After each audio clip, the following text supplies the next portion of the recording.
Steve and Yanni here doing the junkyard crawl in Berniston, Massachusetts. One thing I love about the junkyard is it's not just a junkyard, it's also a classroom, where else you get cutaway views like this. This is a Triumph Herald. Now, you often think about Triumph sports cars like the TR2, TR3, TR8, Spitfire. Well, the Herald was actually something of a sports car as well. These were rarely seen in the United States, but these were sold in England as two-seat roadsters like we have here, as a two-seat hardtop. There was even a station wagon and a panel delivery, but again, they were all two-doors. This is kind of like, you might call this like the Chevelle convertible of England, if you will. Now, they're unique cars up front. They all have rack and pinion steering. Here's the steering rack right here. The rubber bellows that protect the moving parts, disc brakes up front, which were standard equipment, or actual optional, I should say. These were optional equipment starting in 1964. The wishbone front suspension, coil springs, and these all had four-cylinder engines. It's missing here. And one thing that's obviously not seen here is these had a one-piece tilt nose front. The fenders and the hood were one piece that tilted forward for full access to the engine.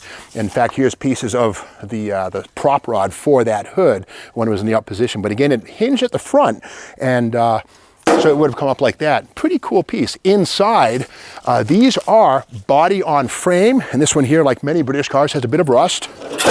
So inside here is the frame right there, and in the middle, underneath the transmission tunnel, is the X, which gives it additional rigidity.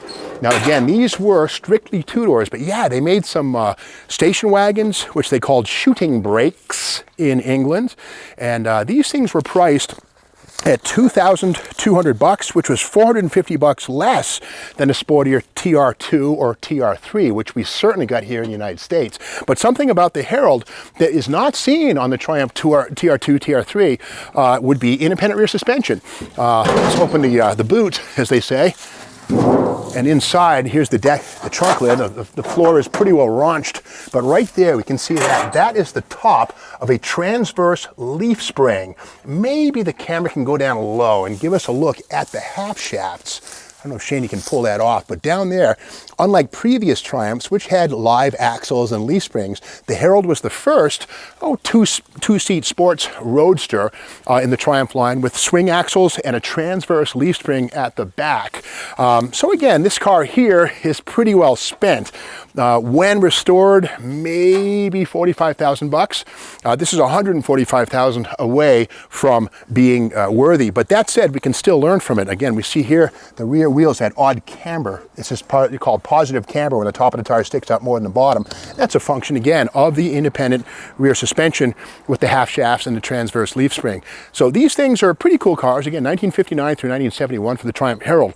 And again, they were imported here. Triumph dealers could sell you one if you wanted. But again, Triumph's first small car with independent rear suspension till you get to the TR5 of 1967-68, which did have independent rear suspension and a six-cylinder engine. But again, the Herald, kind of a cool little piece. Something you find only in the junkyard. If you like this episode of Junkyard Crawl, be sure to subscribe to the Steve and Yanni YouTube channel.